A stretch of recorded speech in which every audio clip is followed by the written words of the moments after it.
Welcome to the Having It All podcast, the show about what it takes to live an abundant, loving life.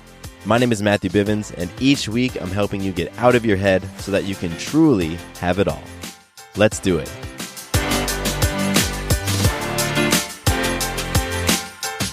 What's up, powerful people? Matthew Bivens here, and welcome to another episode of the Having It All podcast. Yes, I am. Normally this is where I say, I am pumped, I'm excited, I'm grateful. But today I simply am. That's a cool space to be in. I'm actually going through an immune system upgrade, which is how we say in our household that I've got a cold. It's great when you have kids and they go to daycare, they come home with all sorts of stuff. So all three of us are going through an immune system upgrade. So right now, I have immense compassion for people who are feeling some type of way, whether you're feeling off mentally, emotionally, spiritually, or in my case, physically. Yet you still need to show up for yourself. You still need to show up for others. I have a lot of compassion and can totally empathize with you today. And that segues into my magic. Magic is our ability to influence ourselves, others, and life in a powerful and meaningful way. And so yesterday, actually, I guess technically it was this morning, I had a team meeting with this wellness community that I'm a part of here in Atlanta called the Your Day Balance Game. We had a meeting of all the different trainers and all the different folks at the core of the community, and our meeting went late and went into the wee hours of the morning. I didn't leave and head home until about 2 a.m. So I got home and I am mentally very ready for bed. And I realized that I had forgotten to do my monthly commitment.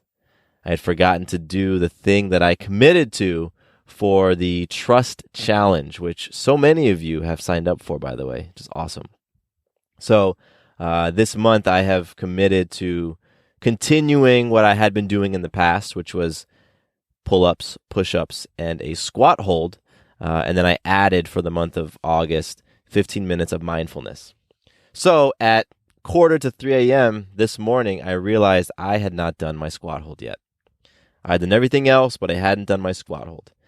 And I was very close. It's interesting.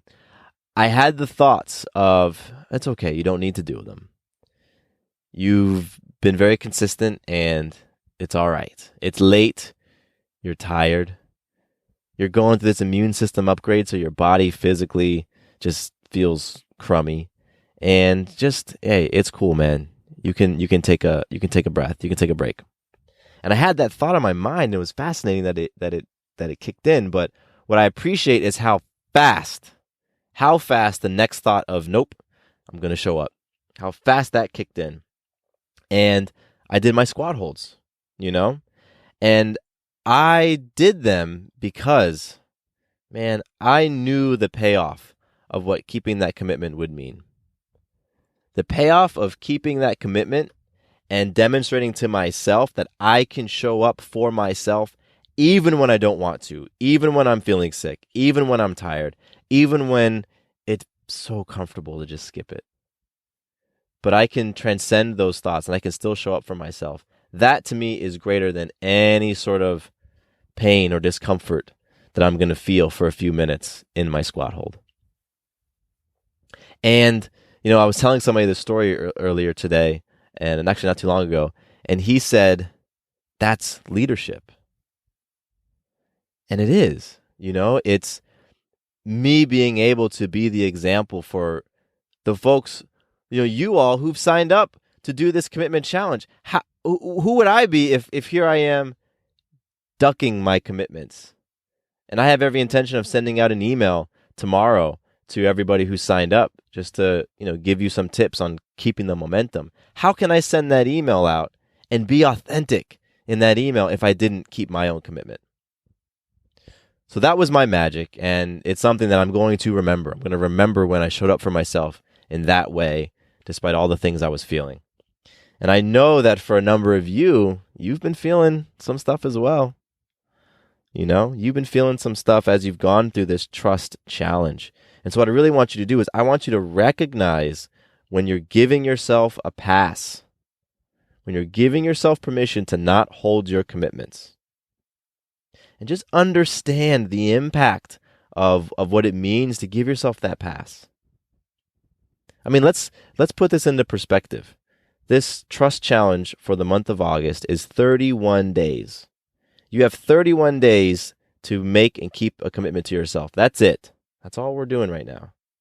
So, if you live to be 100 years old, which I absolutely think and believe that we all can happily make it to 100, skip to 100 years old, well, then that means that you have 36,500 days. Plenty of time for you to give yourself a pass. So don't do it this month. Don't do it for these 31 days. All you're doing when you give yourself that pass is you're training yourself to keep a back door open, which gives you an escape route from your greatness. Like, if you think about it, do you know how people who have achieved amazing things, whether it's in their health or their spirituality or in love or in career or in sports, do you know how they've achieved those amazing things? They've closed off their escape routes. They don't have them. So I want you to keep that in mind as you continue flowing. And for those of you who are listening who are like, what the heck is this monthly challenge thing? That's what's happening the month of August. Go to MatthewBivens.com/trust and you can learn about it and you can still sign up. I'm going to keep this open until the last week of the month because there's still some benefit to keeping a commitment even for a week. But for everybody else who've signed up already, you keep that commitment. You're showing up for yourself. And that is my magic. So I want to give a little bit of listener love, give a shout out. And this one goes to somebody who reached out on Instagram. This goes to Cayenne. And I really appreciate your message, the message that you sent. It's just, the affirmation and the recognition, all of that is truly, truly appreciated. It's a gift. It's a gift to me. I really receive it as a deposit. Words of affirmation are definitely one of my love languages. So, you making that deposit to me means so much. And particularly just taking a minute out of your day to connect. That gesture means a lot. And I try to not let it go unappreciated. So, Cayenne, I really appreciate you reaching out on Instagram. And if you want to reach out on Instagram and connect with me and share feedback from the show, get into a dialogue, ask a question, request a topic that you want me to cover, then do it. You can find me Matthew_Bivens, and I am on Instagram at that handle or that tag name or whatever it's called. I don't know what it's called, but Matthew_Bivens. You can also email me directly, mattcbivens@gmail.com, and I would love to connect. I make myself accessible because the connection, the human connection, that's really what I'm about. I'm about relationships, and I thrive off of them. And so, this podcast is me talking, and sometimes I'll have a guest on and I'll have a conversation with them, but really it's meant to be a dialogue between myself and you. And that means, I'm putting things out. I want to hear excuse me. Oof, got something in my throat. I want to hear from you. So you can do that on Instagram, like I said, or on my email. I also have a contact form on my website, which you can fill out and get in touch. So there's many, many ways. All right. So today's conversation is pretty cool. Today's conversation actually comes from a listener. So this was the result of somebody listening out. I'm going to be reading a listener email and giving some feedback and responding to this person's scenario, which I know a lot of you either are experiencing or have experienced recently, and there is something for you to take away from me covering it. So I'm talking about relationships. I'm talking about what it means to be very attached to your partner. attached to the degree to which you might categorize or describe it as codependency. So I'm going to read this email. It's a pretty long email, but that's cool. It gives a lot of context. There's a lot of things for me to dive into. So this one comes from Kira. So I've sort of edited things down a little bit, and it was multiple emails that I pieced together for this. So I'm just going to get started. Kira says, I rely on others' happiness to gauge my own happiness, particularly my boyfriend. Growing up with alcoholic parents, everything was always out of control. Now I find myself trying to control everything. On top of that, I am sabotaging my relationship with one of the best men I know. I'm impulsive. I have mean streaks that come across as passive-aggressive. Recently, my boyfriend told me he doesn't like the personality. Does that mean he does not like me or doesn't like my behaviors? The specific topic I would like feedback on would be codependency or maybe attachment style. I find myself feeling responsible for others' happiness, particularly my boyfriend. If he's angry, I assume I made him angry, and it is my job to find out why and fix it. That makes him more angry. It's a vicious cycle. Just looking for some clarity and detaching our emotions from others. We live together, so it is very hard not to feel the energy. Realizing I'm not responsible for all this energy is even harder. When we do fight, he needs space, time to process.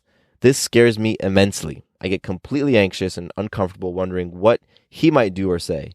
My favorite lines are, just checking in on you, and usually end with, sorry for bothering you. I don't want to feel that way. Some of these codependent behaviors have really put a strain on our relationship. He just doesn't look at me the same anymore. And like I said previously, he told me he doesn't like the personality. That hit really hard. Being sensitive, I take that as he does not like me, period. Because I am my personality. We've been together for over 2 years, so it's strange to all of a sudden, quote unquote, not like my personality. He used to talk about me like I put the stars in the sky. The real question is, why do I care? I like me. I'm working on me. It sucks for someone to throw all these things in my face, especially when he knows I am evolving. It's also super frustrating because he is a bit older than me and thinks that he has most of these things figured out. I want to break these codependent habits, the obsessive thinking, the what ifs. But without his support, I just can't shake the anxiety. I asked him today where we were going out of town, and he had this weird energy towards me. He said that things won't be perfect overnight, and I get that. But it is very confusing. Now I can't decide if my emotions are raw and real or if I am overreacting and being codependent. So Kira, first of all, Kira, thank you for reaching out. Thank you for the vulnerability. Thank you for being courageous in your sharing and transparent. I think honestly that in my experience, that has done so much for me when I've been in situations like yours, to be able to name what it is, describe what it is, describe how I'm feeling, describe what's frustrating me.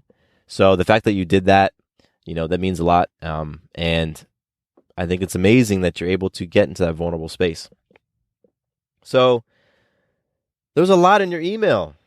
You talked about the codependent behavior, the attachment styles, all of those things. And it's a situation, the situation that you are in is one that feels familiar to me. I have had a similar relationship like that, and I'll jump into that. But, a topic like codependency can bring with it a lot of feelings, obviously. I did a little Google search before as I was kind of preparing for this, and there are so many articles on codependency, and so many of them are coming from either psychological or medical outlets. And I just want to put out there to everybody listening, I'm not a therapist. And so I'm not going to try to go down that route of what a therapist or a clinician or somebody might give if they are diagnosing. I'm not here to diagnose.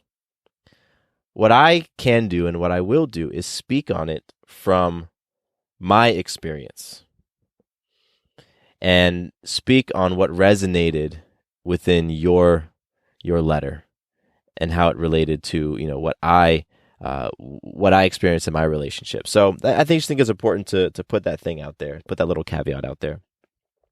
So like I said, I've totally been in a relationship where I have felt extremely dependent on the other person and where I felt responsible for that person's emotions.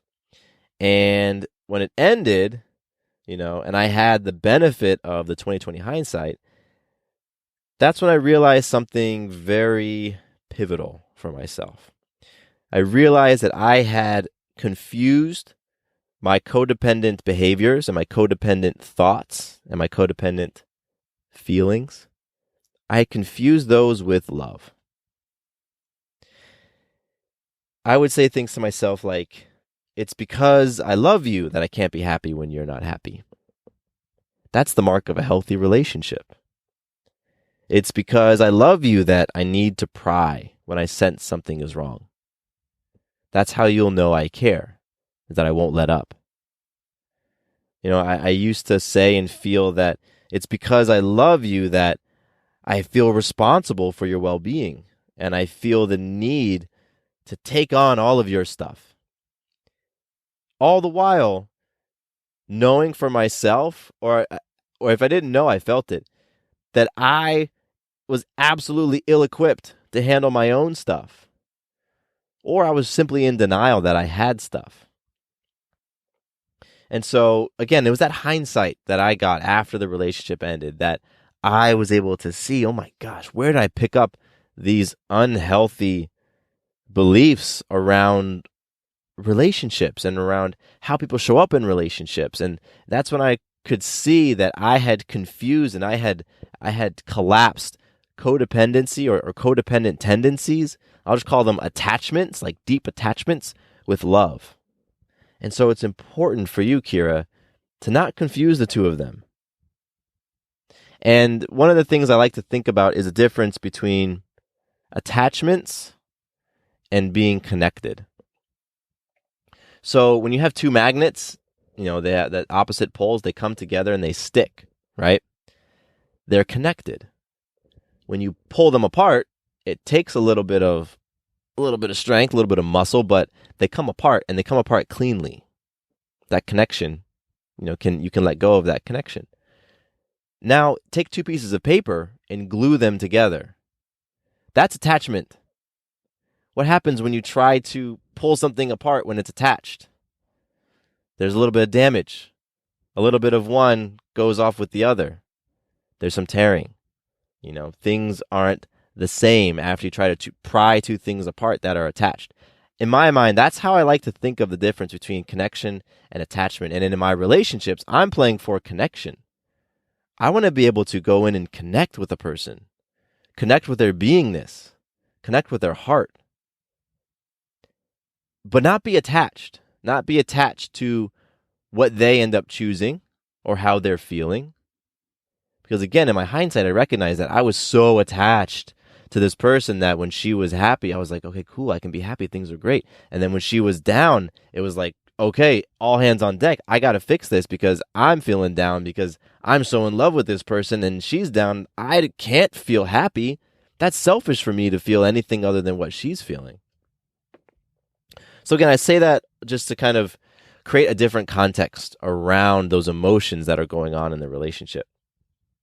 So Kira, I just want you to meditate on that and see what comes up for you.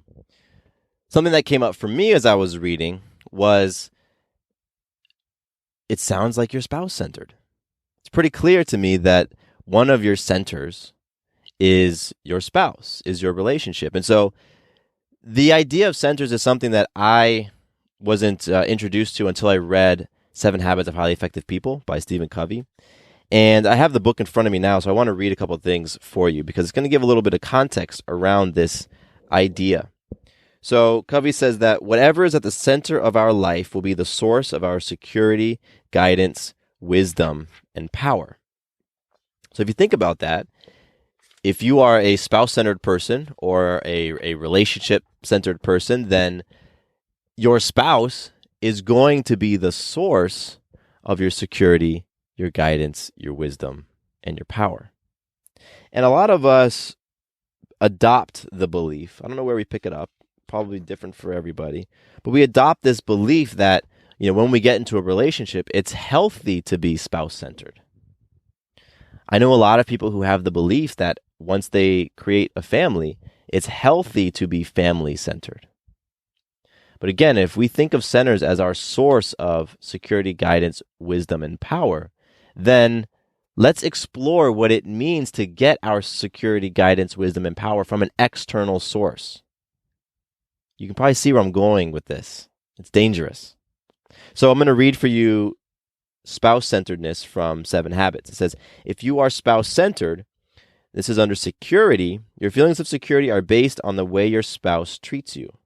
You are highly vulnerable to the moods and the feelings of your spouse. There is deep disappointment resulting in withdrawal or conflict when your spouse disagrees with you or does not meet your expectations.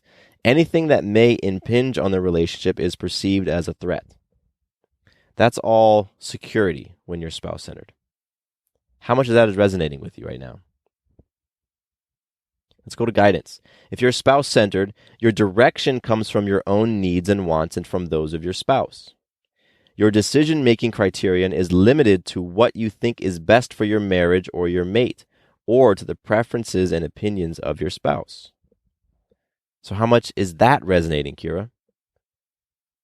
For wisdom, if you're spouse-centered, your life perspective surrounds things which may positively or negatively influence your spouse or your relationship.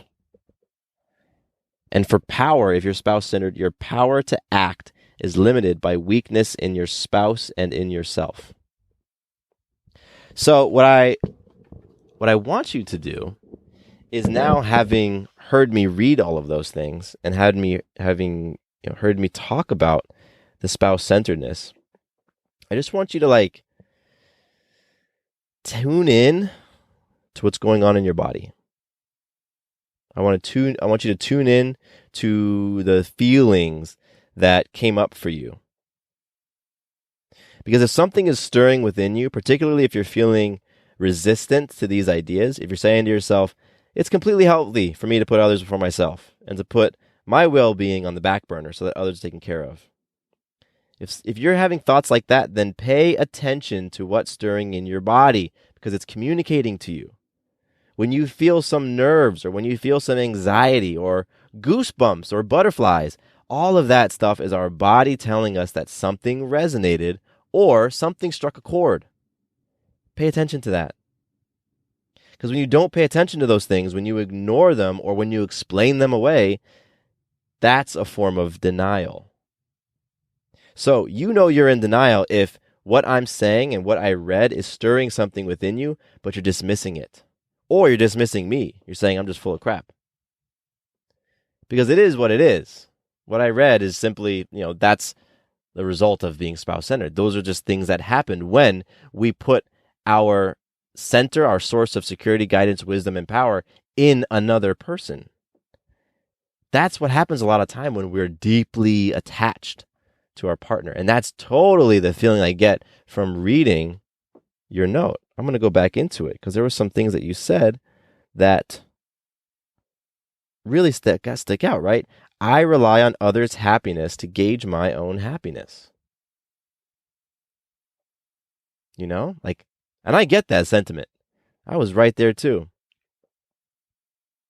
So when I work with clients, we go through a principle-centered development process, because I shared with you what is, in all intents and purposes, an ineffective, unhealthy way of being is being spouse-centered, is having your center external from you. So then what's the healthy alternative? It's deriving your sense of security, power, wisdom, and guidance internally, and we do that by being principle-centered. So there's a process that I take my clients through where we get clear on 7 things called the 7 guidelines, which are all principally based. And the first thing we get clear on is a mission statement, then values, then your roles, then your goals, then standards for what I call OTP. Those are your outer periphery of friends. Then standards for your ITP, that's your inner circle of friends. And then finally, standards for your intimate relationships. That's you and your spouse, you and your boyfriend. Each one of those things is going to add fuel to your internal fire. It's going to turn up that flame within you. Because to be able to be connected as opposed to attached, you want to come from that principle center. You want to come from that place. You want to come into a relationship where you don't derive your sense of happiness from them. You generate that from within. You don't derive your sense of worthiness from them, your sense of love from another person. You don't need another person's approval because you can generate it from within. It's great to receive those things from other people. It's amazing to be loved, to have somebody send us affirmations. Like I talked about receiving an amazing note from an Instagram follower earlier in the episode. Like it felt great. But those types of things, I don't need them in order for me to be able to wake up and say, I love myself. I'm happy with myself. I accept and approve myself. Because those feelings are generated from within. So those 7 things I listed are things for you to be thinking about and putting some energy into creating for yourself, your mission statement, your values, your roles, your goals, your outer circle friend standards, your inner circle friend standards, and the standards for the person that you sleep next to. So it's all about being principally centered and being clear on who you are, on what you're about, on what fires you up. Being clear on why you're committed to self-love and self-care. Being clear on why you're making and keeping boundaries and why that's so important to you. And being clear at what's at stake when you choose to place yourself around people and in environments that don't serve you, that don't uplift you. And when you place yourself in environments and with people who aren't holding you accountable to being the powerful, badass version of yourself that maybe you envision for yourself, or maybe you just know, or maybe hope is there. Right? Because when we don't surround ourselves with those types of people,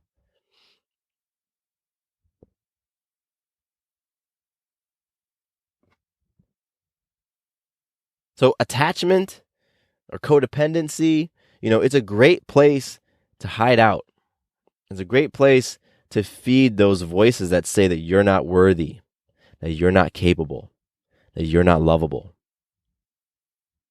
And when you align to the principle that consciousness creates, and that principle says that we're all co-creators in our experience, that you have power and you've created what you're experiencing, then that means you have to take responsibility for what you've created. So you've created your boyfriend in your life. You attracted him to you. You attracted him to your energy. You said, I'm worthy of this type of partnership, and he appeared to give it to you.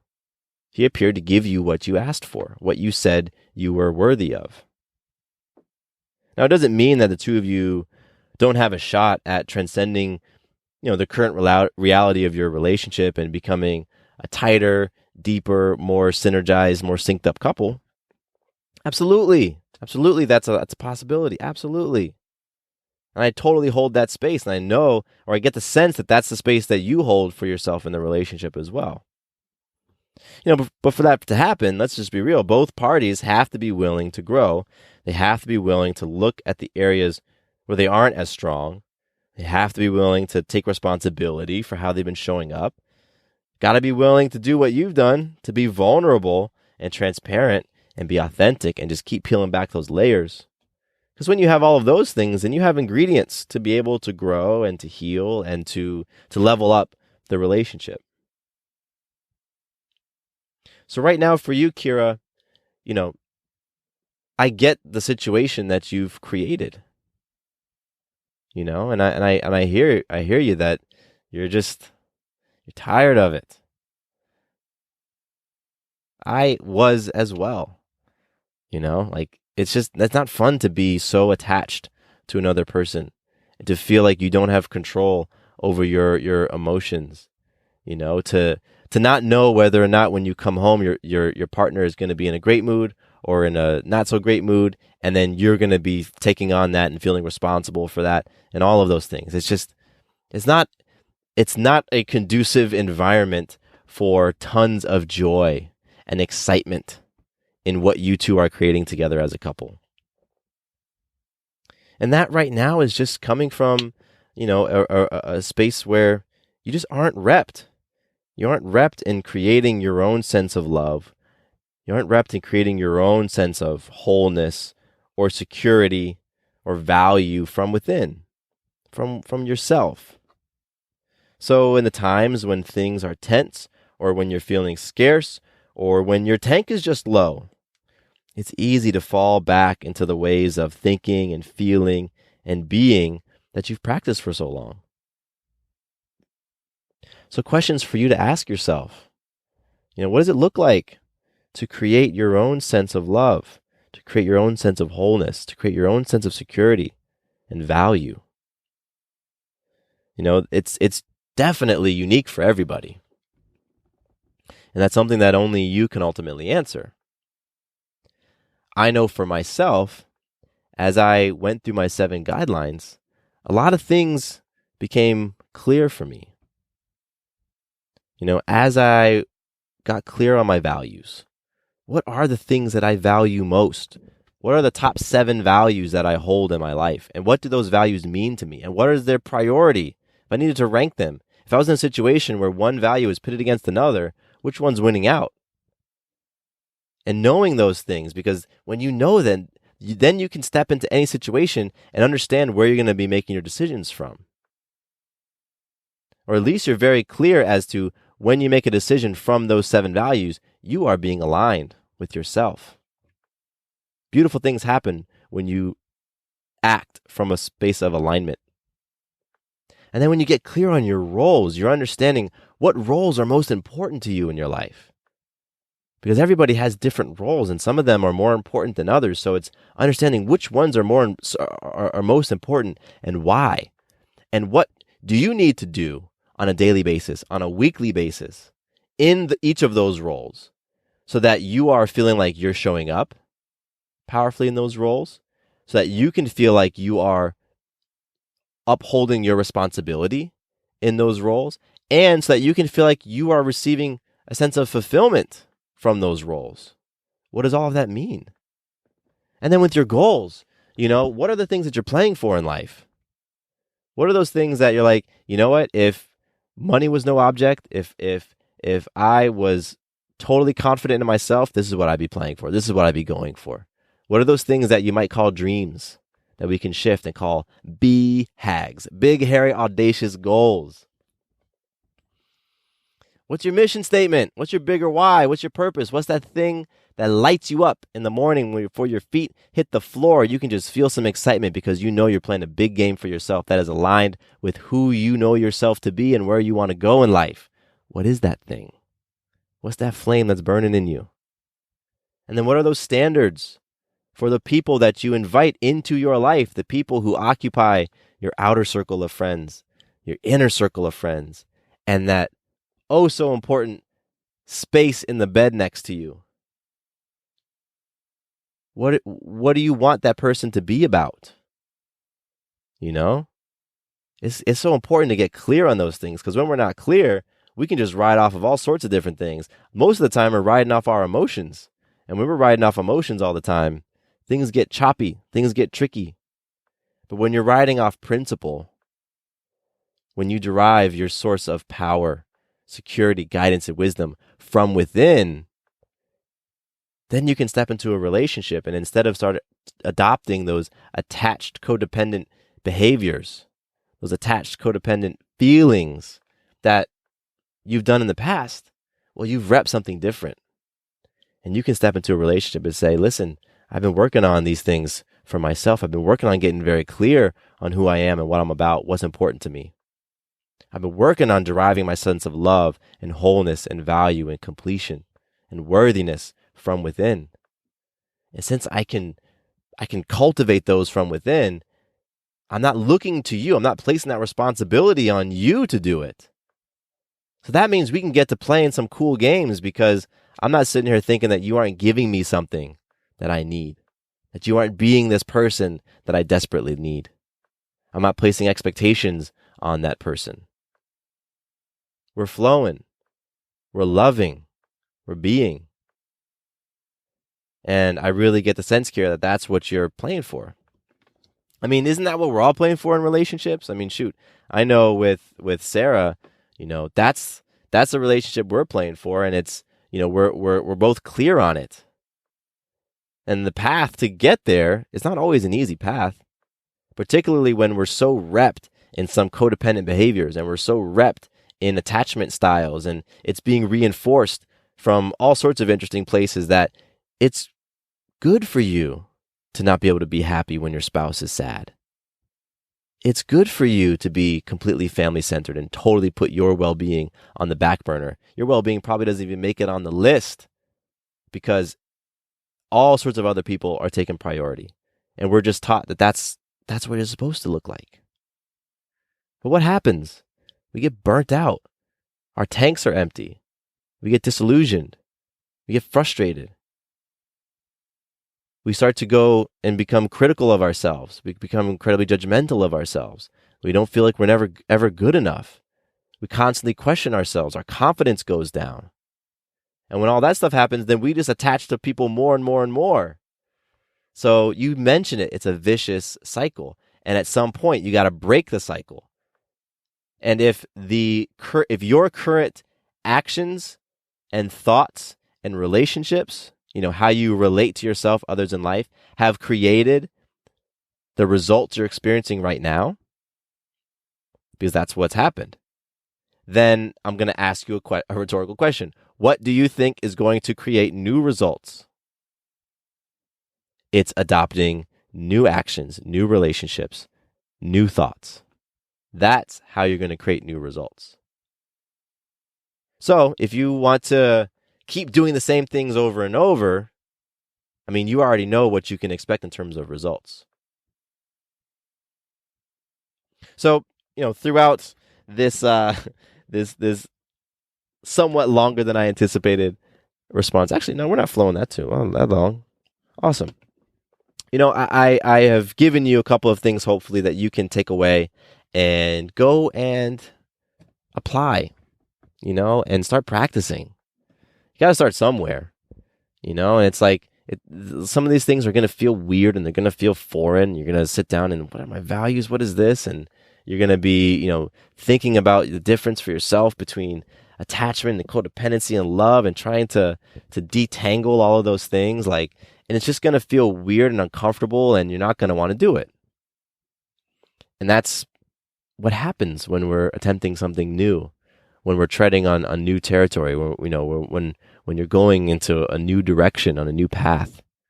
It feels uncomfortable, but that's okay. People don't grow in comfortable environments. It just doesn't happen. I just came from a workout. Your muscles don't grow when they're in a constantly in a comfortable environment. At some point, you got to introduce a little bit of discomfort.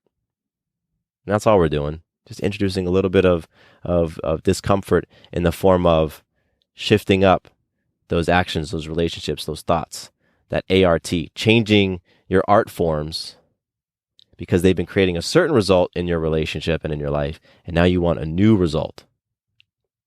So those are the things that I recommend you explore for yourself. That's my feedback, and just keep flowing with it. I get from you that that you want to create different results in your life. And I think the fact that you have reached out to me and the community, really, because now this is a community thing. All of us are benefiting from what you've shared, Kira. So we're all benefiting from your vulnerability and your courage. And it takes a lot of courage to put yourself out there in the way that you've done and to give me the thumbs up to go ahead and read your email on an episode, knowing that 50,000 people are going to hear it this month. Yeah. That takes a lot of courage. And that courage that you've used so far, that's going to power you and fuel you as you start making these shifts, as you start getting clear on things for yourself, as you start creating boundaries, as you start exploring those attachments. You're going to need that courage. So I'm telling you, you already have it. That courage is already within you. You've put it on display for all of us. So I'm excited to hear your feedback, Kira. Shoot me a response. Tell me how this episode made you feel? What came up for you? What resonated? Where did you feel that internal resistance? Where did you have thoughts that were like, he doesn't know what he's talking about? Who is this guy? Those are the areas that I would love to hear. And same from you listening, give me some feedback on this. What comes up for you when I read what it means to be spouse-centered? What comes up for you when you hear that? I would love to receive your truth on all of that. So you can hit me up on Instagram, Matthew_Bivens. I'd love for you, if you're listening to this episode right now, take a screenshot of it and make a little post and tag me in it. That way I know you're listening to this one and we can jump into a dialogue on it. Or a number of you have been tagging me in the stories. That's super cool. So continue to do that. And I do my best, by the way. I think Instagram stories, they go away after 24 hours or something, I think. So a number of times I'll jump in there and see I have a message and the stories went away a few days ago. So, Instagram is an area that I'm getting my reps in. So if you reach out to me, just be patient with me, but do reach out or email me, mattcbivens@gmail.com. Let's talk about this. Let's do it. And lastly, I'm going to plug the Trust Challenge again because it's such a great opportunity for all of you to do what Kira is going to be doing, and that's getting clear on how you can make commitments for yourself and show up for yourself by committing to doing one thing for yourself every day for 1 month, for the month of August, committing to do one specific thing. For me, my big commitment is 15 minutes of mindfulness. 15 minutes of mindfulness. Today, that looked like sitting in my backyard, setting a 15-minute timer, closing my eyes, putting my feet in the grass, and meditating. Yesterday, it looked like something totally different. Yesterday, it looked like an orgasmic meditation. And if that just made your eyes go up, orgasmic meditation, what the heck is that? Google it and go back and listen to some previous episodes where I talk about orgasmic meditation because it is powerful. Woo! Powerful stuff. All right. I appreciate you all hanging out. I really do. I appreciate you flowing with me. I appreciate Kira. I appreciate you just opening up, putting yourself out there like that so that we all can benefit, because every one of us got something from this conversation today. We all did. So I love you all. I truly do. And I am so inspired by you choosing an abundant, loving life for yourself. That's a beautiful thing. That's a beautiful thing. We change the world. We change the world by impacting ourselves, our families, our communities. When we choose to create abundant, loving lives, it's world changing. It's amazing. So, forever humbled and grateful. Yeah. All right. My name is Matthew Bivens. Here is to you having it all.